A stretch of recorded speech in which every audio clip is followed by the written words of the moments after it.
Hi, my name is Tim Eaton. I'm director of the Villages documentary that you're about to see. In 2012, when we started this project, I knew almost nothing about Alaska. And in February of last year on a frozen lake, I learned a couple of things very quickly. One, cold in Alaska means cold, very cold. And two, there's a kind of raw beauty about Alaska. It's rugged, it's austere, and it's very unique in the world, very inspiring. And three, it takes a special kind of person to live in rural Alaska. You have to be tough, and you have to have strong character. Our goal in this project was to capture life in Southwest Alaska as it really is. No constraints. And so what you're about to see is what we learned in almost a year of shooting and many trips back to the villages. There's no narrator in the film. We decided to let the people of the villages do their own talking, tell their own story. In the course of making the film, we made a lot of very good friends, and we met a lot of courageous people. The Villages documentary is a tribute to them. Enjoy.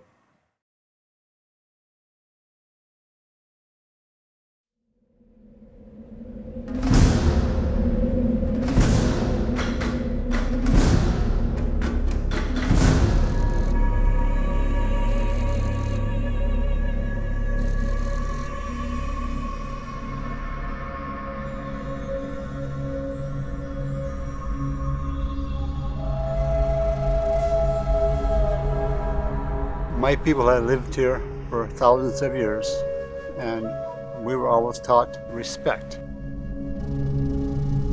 Respect for each other, respect for the land, and respecting everything, because everything is connected. What you do each day affects more than just yourself. The mountains have been there for a long time, but they have a lot of wisdom, and we respect that. So when we go on the mountain, we're not conquering it, we're like a guest, so to speak, and that's how we denny in our heart.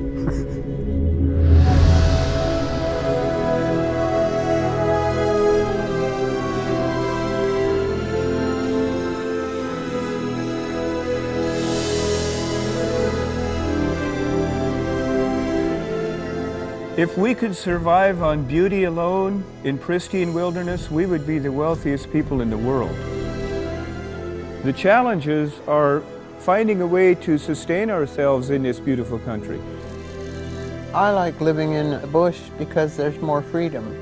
You can do what you want to do. You have country to get out and away from it all in. You can hunt, fish, and pick berries and live like you want to live. I like the fact that it's untouched. I can go out here places and I think walk in places nobody else has ever walked. I love this place, and I guess it's difficult to put it into words, but I feel connected to the land and to everything, more than I do anywhere else. And I never wanted to live anywhere else but here.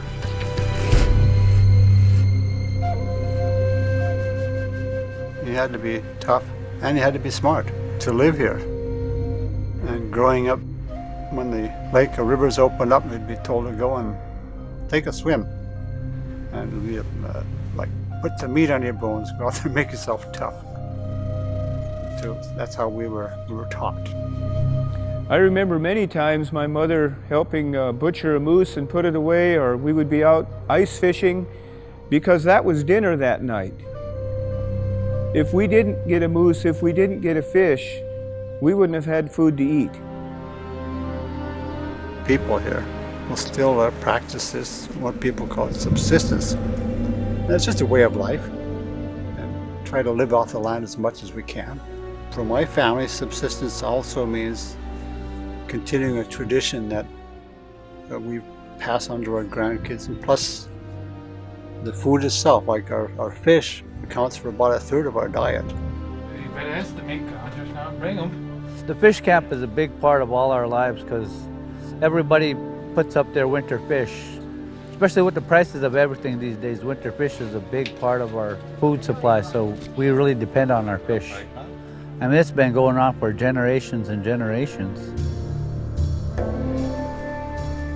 When we're talking about subsistence, we're really talking about two different things. Traditionally, subsistence was what it took to survive. So you were harvesting from the land in order to have food for yourself and for your family. You needed those things to live. I think most often now when we refer to subsistence, what we're really talking about is traditional use and cultural heritage. Both very important things, but not really the same thing as it used to be, where that was the food that you had to have to survive. You could certainly hike out to get your moose or your firewood, but of course it's a lot easier if you have a boat or a snowmobile and chainsaws rather than hand saws. I don't know anybody that is currently living a completely old-fashioned subsistence lifestyle, nor do I know anybody that would probably like to go back to that. In the early days, we would cut birch poles into blocks that would burn in our stove. We didn't buy fuel oil. We didn't spend cash for energy resource back then. Today is a different world. I still cut wood, but I use a $10,000 snowmobile. I have a $1,200 sled, a $300 chainsaw, $8 gallon gas, and I go out in the woods and get this free heat. It's just not the same because all of the things that we use today to provide for that energy for our home cost money. Everything is flown in here, and we're about 180 miles southwest of Anchorage, so about an hour flight or a little more. Everything comes that way, whether it's medicine that you need urgently or fuel or supplies. All of these things come by air, and so it's a challenge. The reason why we fly fuel to the villages, heating oil and motor fuel, is because they're so remote, there's no roads to get it there any other way. Generally, we carry about 4,470 gallons of heating oil. We go to most of the remote destinations in Alaska. It is substantially harder to live out here.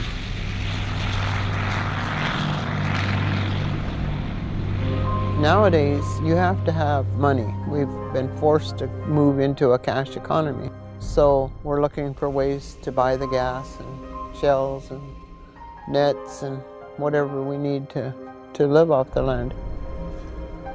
Back when I first moved here, we didn't have electricity, we didn't have running water. We had to pack water. It didn't cost much to live here or any of the villages. Now, everybody's got a lot of bills. In fact, the average cost was probably $2,000 to $3,000 a month, people who live here. It's changed, and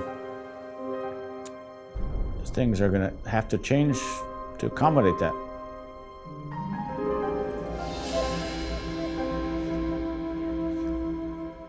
It's good to hang on to the old ways, we're proud of that, But to live in those days, it's just impossible.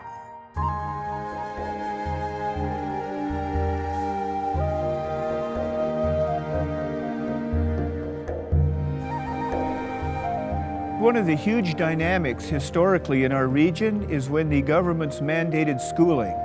And they would come into a region and they would build a facility for schooling, and the law required that the students would attend the school. And so instead of being nomadic and opportunistic and following the fish, the game, the opportunities seasonally, everyone was basically forced to live near the school. In the state of Alaska, there has to be 10 students enrolled to keep a school open. If you go under 10 students, they'll close the school, and then the community just kind of dries up and moves away. It's a matter of economics. In Igigik, for instance, for the last 5 years, we've barely made the count. So we live from year to year hoping we have enough children to keep the school open, because if the school closes, the community essentially will just disappear.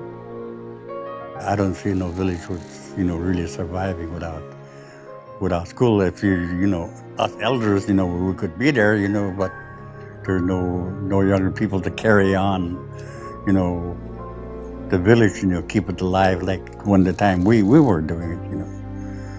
So I think school is very, very important in the village.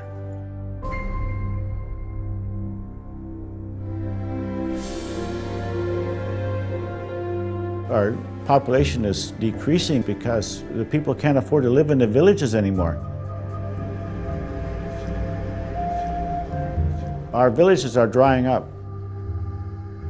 And if something doesn't change, a third of our villages could be gone. And I just don't want to see that.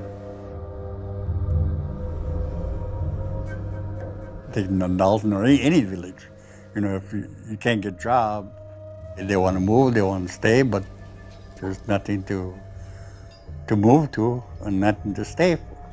So what do? You know, you end up, you know, being with friends that, you know, I hate to say this, but you know, just alcohol and drugs, you know, they get on that. But the problem is that there's no jobs. Men can't stand up and say, hey, I'm a man, I got pride, I'm putting food on my table and stuff like that. The way to say, well, I'm waiting for that first of the month check, and once I get that, I'm just gonna drink because I ain't got nothing else to do. I know, because I've been there before. I've been there and I've done that. When people live on welfare or other government handouts, when you live like that, you lose your dignity, your pride. You don't feel like a whole person. It's a great challenge living in our villages without an opportunity to work. Our people are not lazy. They're hardworking people, but there's no opportunity. And it's very difficult to ask our young people to leave home so they can find a job. The future of the villages is so-so. The fishing industry has always been a mainstay and is very important to all of us. The salmon runs kind of come and go. They go through cycles where the fishing is so bad, people sell off their permits, or fishing is so hot, everybody tries to get into it. As far as any other kind of economy, it's not very good, and it seems to me that the villages in general are dwindling. In the past, we used to fish in Bristol Bay, so that, you know, made most of the money for us, you know, fishing. But they started this permit thing, and some of the people got permits and some of them didn't. So fishing is not making us the money that we need.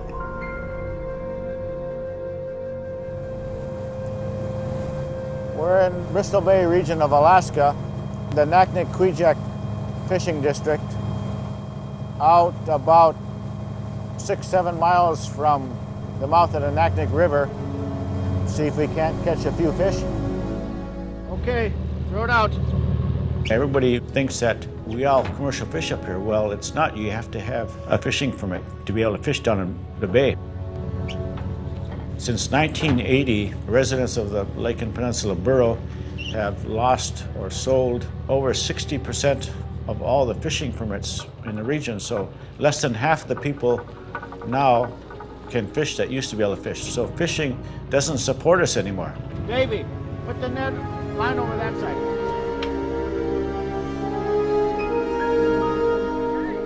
Because of that and the high unemployment, I'm obligated to, you know, if there's something in view of or near future of economic opportunity, we need to look at that.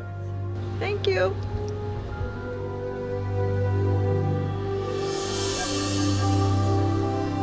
I believe this area has incredible potential.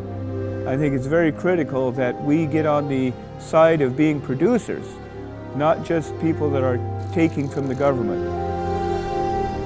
I'd like to see that happen in all the communities, that they all become self-sustaining, which is the need to diversify, to get some other way of a cash economy besides being totally dependent on fishing or government.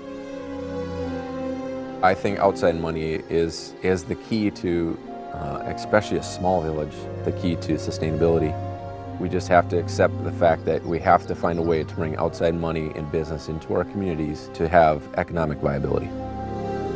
I originally decided I wanted to work for Pebble because, well, first of all, it was something that I could do, but mainly I kept hearing these reports in the media, and some of them just didn't make sense to me.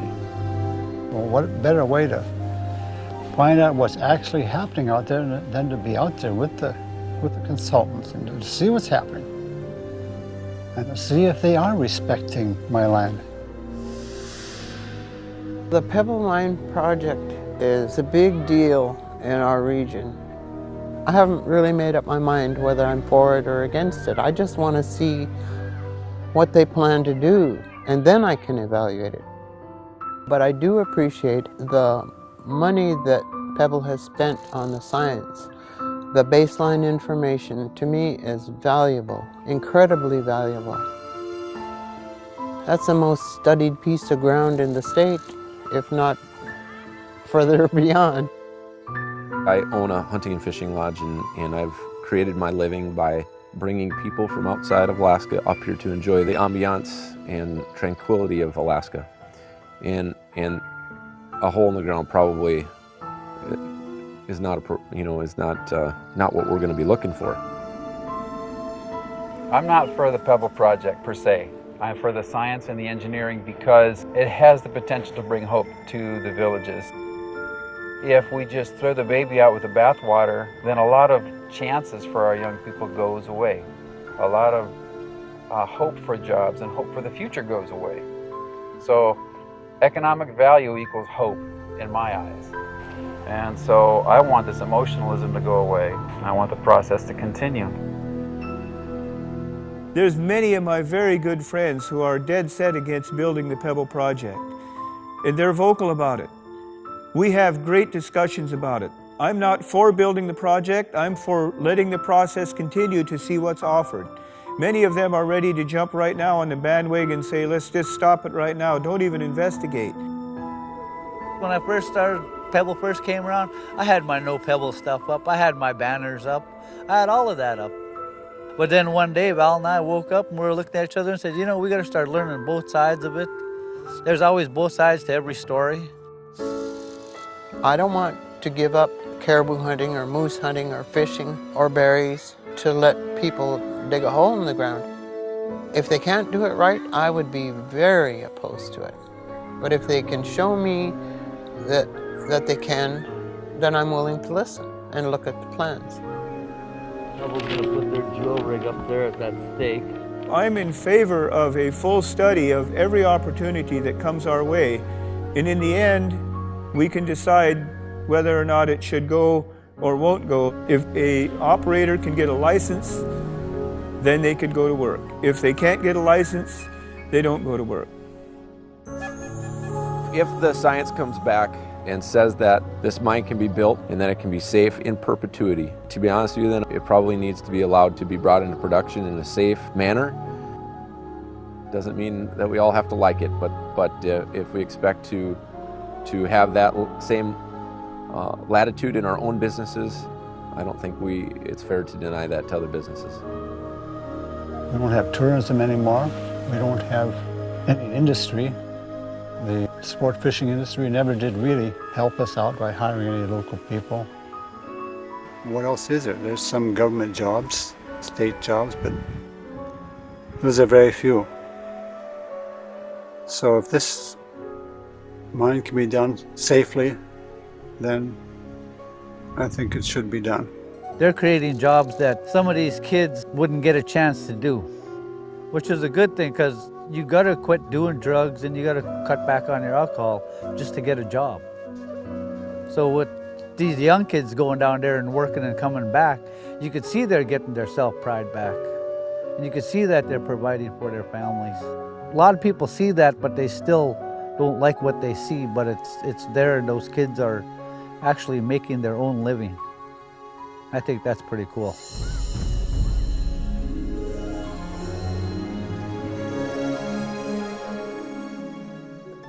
Now, we're of age where we can't get around much anymore and more like depending on our kids mostly. And That's why I want my kids to, get a job and work and make money, and they don't have to struggle like we did when we were younger. So hopefully all of them would have some sort of dreams to look forward to. Our time is up. I mean, whatever we're talking about now is not for us. It's for the future generation, for them to, have something to look forward to. My dream village would have healthy families, happy children, happy adults, respect for the elders and the children, everybody working to take care of themselves and others. It just would be so satisfying to see that happening again, and they are tired of the hopelessness and the futility of being sidelined all the time. And the Native community has been survivors for thousands of years, and I think it's time we got past surviving and started accomplishing things again. My dream for the village is that everybody start coming back. There's jobs being created and people start coming back. People be happy to be home. Not just to come home and do the fish camp thing and go right back to Anchorage. Come home to be home. That's one of my biggest dreams. My dream for this place is to have these villages grow in a positive way where people can have a meaningful job or employment and still be able to go out in the country and get a moose and fish through the ice or get salmon when they come up. Not from day to day wondering where your next meal is going to come from.